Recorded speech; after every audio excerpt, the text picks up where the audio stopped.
Just what our forefathers had in mind in 1789 when they drew up the Constitution will always be subject for much debate, especially among pro-gun and anti-gun citizens. The Second Amendment provides a well-regulated militia being necessary to the security of a free state. The right of the people to keep and bear arms shall not be infringed. Well, tonight, reporter Cheryll Jones concludes her Project 7 report on gun control. Here's part 5.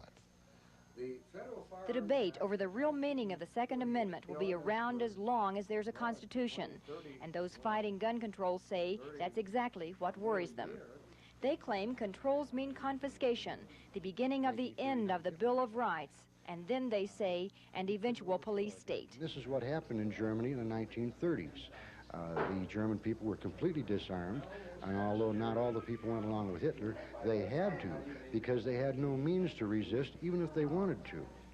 Now, that doesn't mean I advocate overthrow of the government or revolution in any way, but I think this thing that's kept this country free for so many years is the Bill of Rights.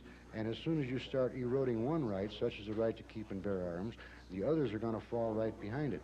Free speech, search and seizure, and all the rest of the rights that we have. On the other hand, organizations like the National Coalition to Ban Handguns, Handgun Control, and the ACLU disagree. Armies are extremely well equipped, and a .38 caliber revolver certainly is not going to protect you against an army if the army is going to come down and turn us into a police state. So I think that's an unrealistic idea.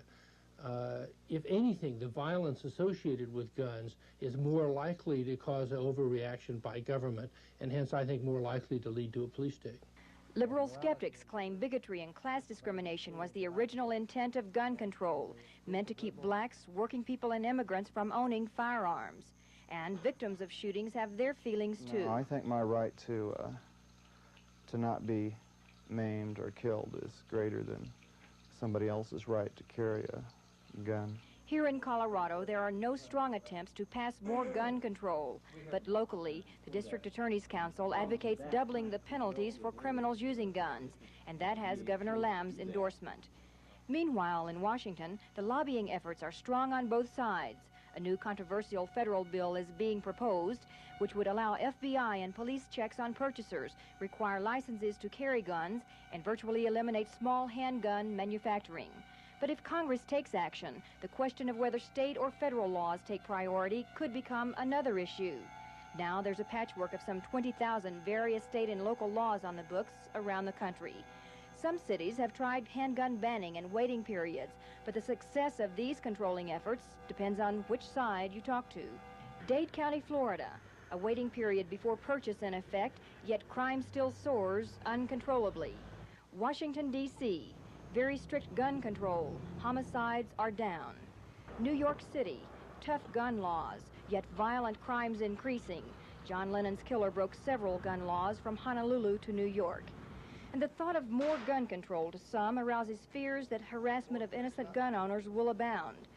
Some enforcement agencies have already been in court numerous times for trying to enforce current laws with what some say is too heavy a hand.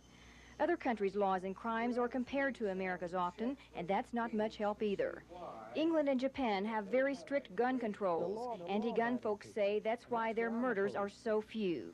But on the other side... Well, Jamaica's a tight island, and they've passed every type of restriction they could on gun control, and crime has increased 2- or 3-fold since they've done it. So it has not stopped crime. And in an island where they should be able to control crime and the proliferation of weapons by criminals, they haven't done it because they have not approached the criminal. They have tried to restrict the person who is not committing crimes. This week, we've heard pros and cons on gun control. There are enough statistics on both sides to boggle the mind. Sometimes the same examples are emphasized, but with conflicting conclusions. One thing's for sure, though.